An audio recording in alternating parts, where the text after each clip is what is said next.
0, 1, 2, 3. Let's get started.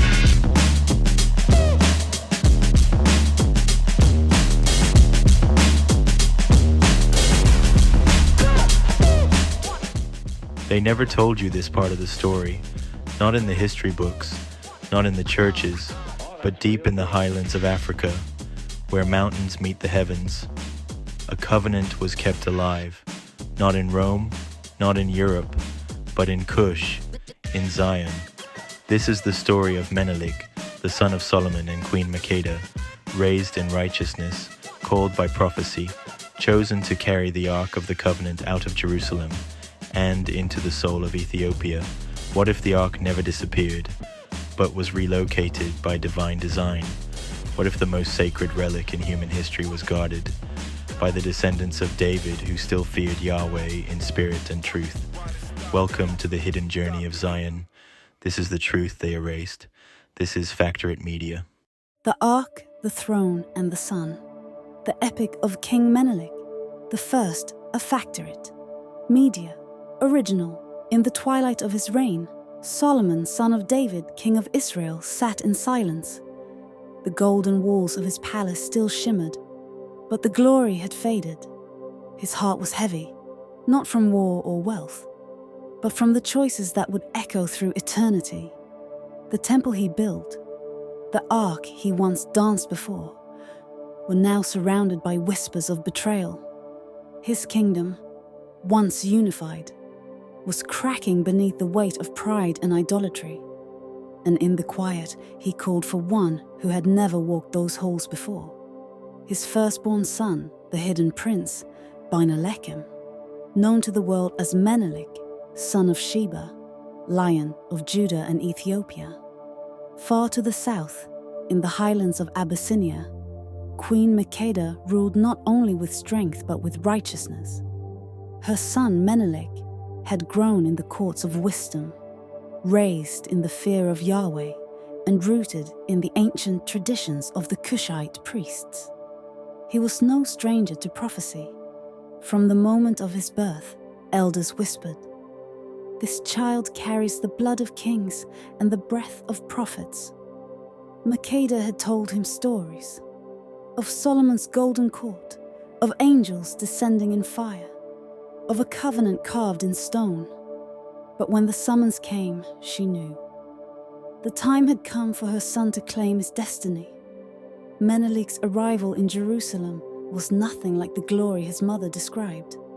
The streets still bore gold, but the spirit of Yahweh had grown faint. At the temple gates, he felt it, a weight, a grief in the air. The people still brought offerings, but their hearts were elsewhere. False gods carved in foreign stone watched from the shadows of sacred courtyards. And in Solomon's court, tension reigned. His half-brothers, Rehoboam and Jeroboam, eyed him with quiet contempt.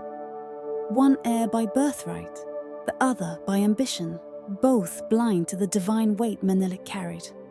Solomon watched them all, burdened by the decisions he must make.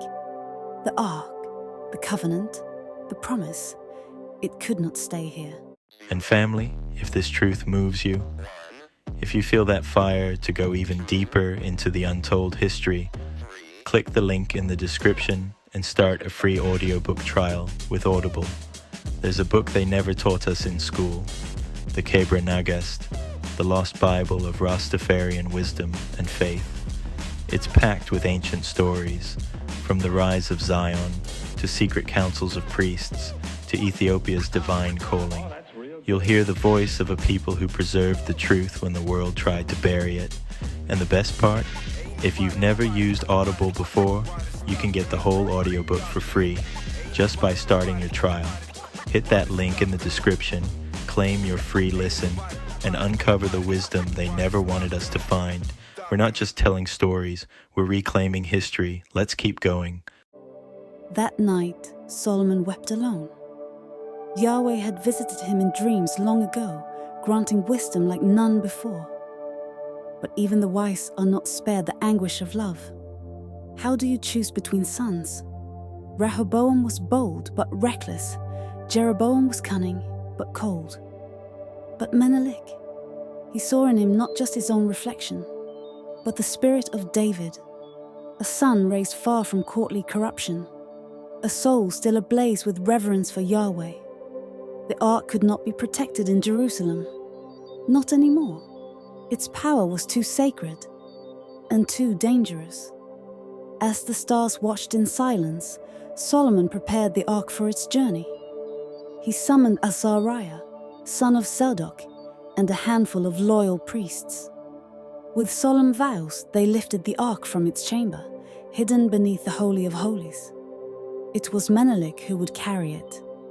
Not by theft, not by rebellion, but by decree of a father, and a king, and a prophet. "Guard it," Solomon whispered. "For a time will come when the nations will rage and the earth will quake. But as long as the ark is hidden in righteousness, Yahweh's covenant remains."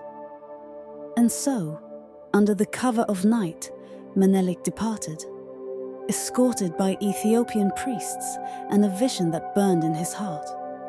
The road was long, the burden divine. Menelik felt the ark's presence as a living fire. It spoke not in words, but in weight. With every step south, he crossed from prophecy into history.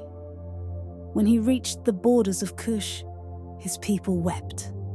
The Ark of the Covenant, carrier of Yahweh's law, source of unending power, was now in the hands of Ethiopia. Makeda received them with awe.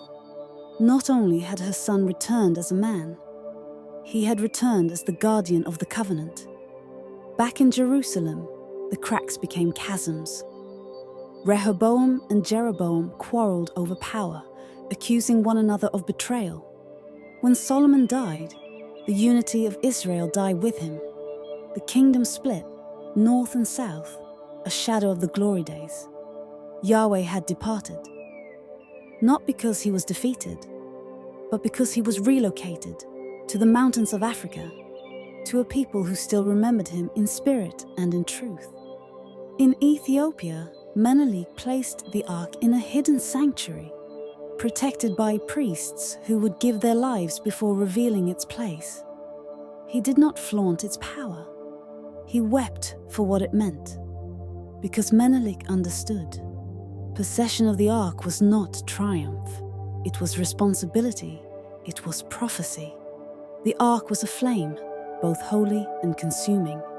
And from that day on, Ethiopia would become a land of mystery, a land of preservation, a land that bore the secret of Zion itself. The nations would search, invaders would come, but they would always look in the wrong place, because they did not know the story of a father's choice or a son's obedience. To this day, the ark's true resting place is whispered to lie in Axum, guarded by a solitary priest. Some say it's myth, others say it's lost. But the truth lives in the story, in the bloodlines of kings, in the prayers of a people, in the echo of Solomon's final act, and Menelik's eternal journey. This is not just the story of a nation, it is the story of a covenant and the royal blood that carried it home. If this truth stirred your soul, don't let it fade. Subscribe to Factor It Media, where lost history, sacred memory, and Afrocentric truth rise from the ashes. The story of the Ark is not over, and neither is yours.